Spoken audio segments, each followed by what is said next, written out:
ова издание. Очекуваме одлуката на Европскиот совет во март да биде различна од онаа во октомври, изјави Метју Палмер во интервју за Гласот на Америка.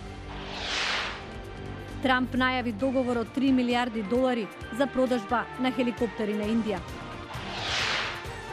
А како пекара го трансформира животот на ветераните по завршување на војната служба. Во продолжение, останете со нас. Поздрав од Вашингтон. Ова е ТВ журналот Newsflash на Гласот на Америка на македонски. Јас сум Милена Ѓоргиевска.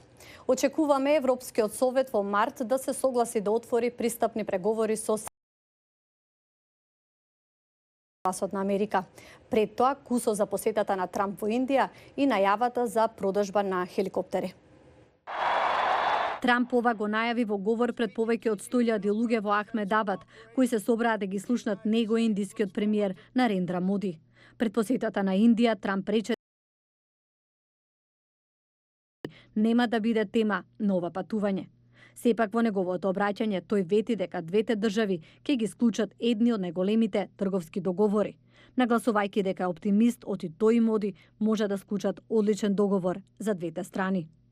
И Моди испрати оптимистички сигнал за потенцијален трговски договор, потенцирајќи дека меѓусебните односи се зацврстуваат во одбранбениот и енергетскиот сектор, информацијската технологија и оти Индија ќе понуди нови можности за САД. Во продолжение, интервјуто со специјалниот представник на Стејт Департментот Метју Палмер, кој зборува за датумот за преговори, изборите во април и членството во НАТО. Погледнете. Господине Палмер, европските лидери во октомври не постигнаа консензус да ја доделат на Северна Македонија датум за почеток на преговори. Следната шанса е во март. Според ваше мислење, што е тоа што е толку различно сега, а што би можело да влијае Франција да го промени мислењето? We are hopeful that the outcome in March will be different. Ние се надеваме дека резултатот во март ќе биде различен. Направен е прогрес со усвојувањето на законот за јавно обвинителство во Северна Македонија, како и во однос на владењето на правото во Тирана. Така што има причини за оптимизам. Ние им дадовме до знаење на нашите европски партнери за нашите очекувања и надежи дека Европскиот совет ќе искористи можноста на состанокот во март, да покаже дека патот кон Европа останува отворен, како и да се согласи да отвори пристапни преговори со двете држави. To demonstrate that the road to Europe remains open and to agree to open accession negotiations with both countries. Сметате ли дека САД треба да извршат поголем притисок врз Франција пред разговорите во Европската унија во март? Сигналите што ние ги гледаме дека доаѓаат од Париз се позитивни.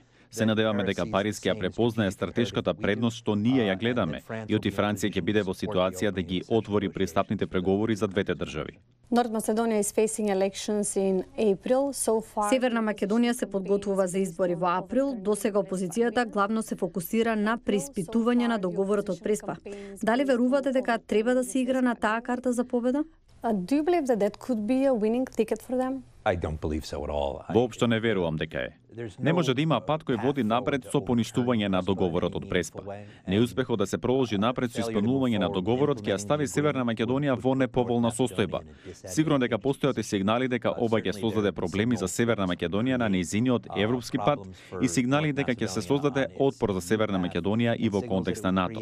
Се надеваме дека до времето на одржување на изборите Северна Македонија и формално ќе биде интегрирана како 30-та членка на НАТО алијансата.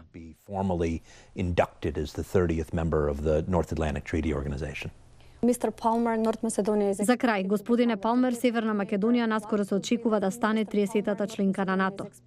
Кој би бил првиот бенефит за државата?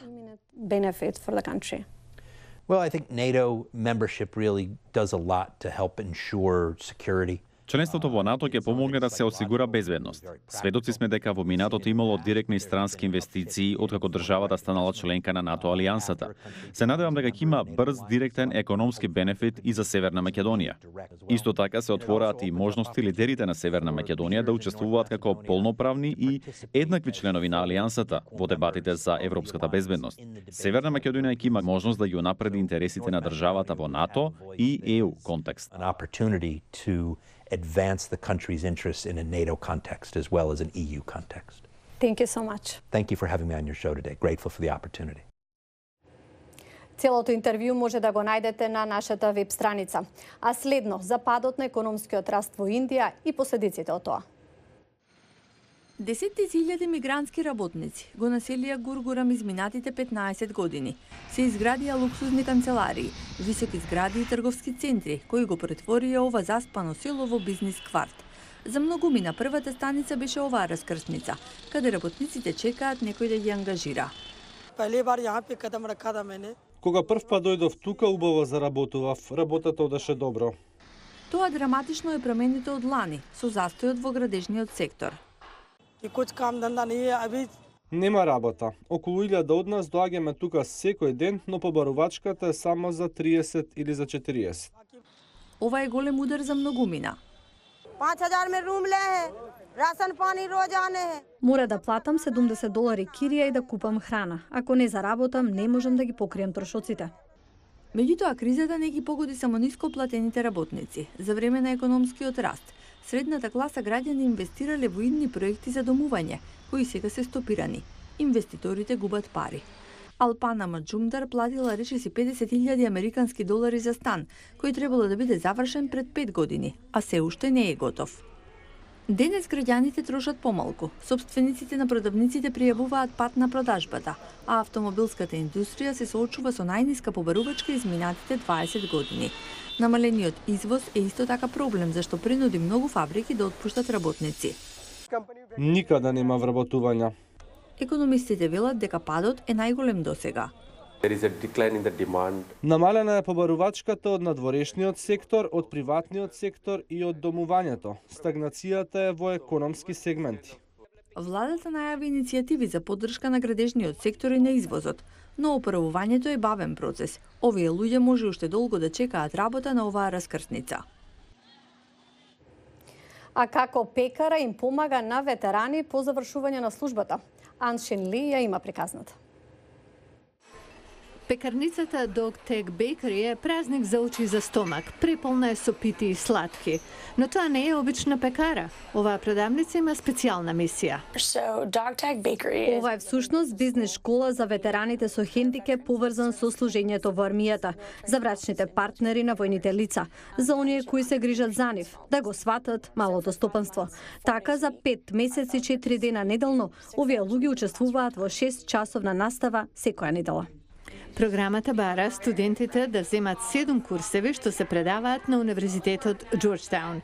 Тие учат, имаат групни дискусии, полагаат тестови за на крајот да дојдат до универзитетска диплома за бизнес администрација.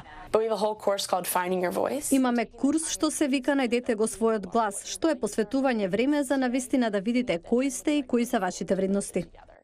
Според неодамнешно истражување на Pew, 1 на 4 ветерани има проблем со прилагодување на цивилен живот. Исто така, околу 30% меѓу оние со посттравматски стрес заради нивната војна служба имаат многу тешка транзиција. Од медицински причини бев пензионирана од армијата во 2015 година. Беше потребно многу време да најдам нешто друго. Текин Тунди, ветеранка која страдала од депресија за време и после служењето во армија, вели дека класовите како овие направиле транзицијата полесна. Се израдував на можноста да имам причина да станам од кревет, да се има план за денот, да направите нешто добро и да се радувате за она што доаѓа. Оваа програма не е само за поранешни армиски припадници. Сопружниците на воените лица исто така имаат проблеми со кариерата, зашто се обидуваат да се грижат за семејството среде многубројни преселби низ државата. Најтешко беше да се излезе надвор и да се направи нешто. Како да го избалансирате семејството со желбата да направите нешто за светот. Директорката на пекарницата, Меган Огилбие, вели дека не се работи само за армиска или цивилна заедница, туку за градење заедница за сите. Благодарам што не гледавте. Пријатно.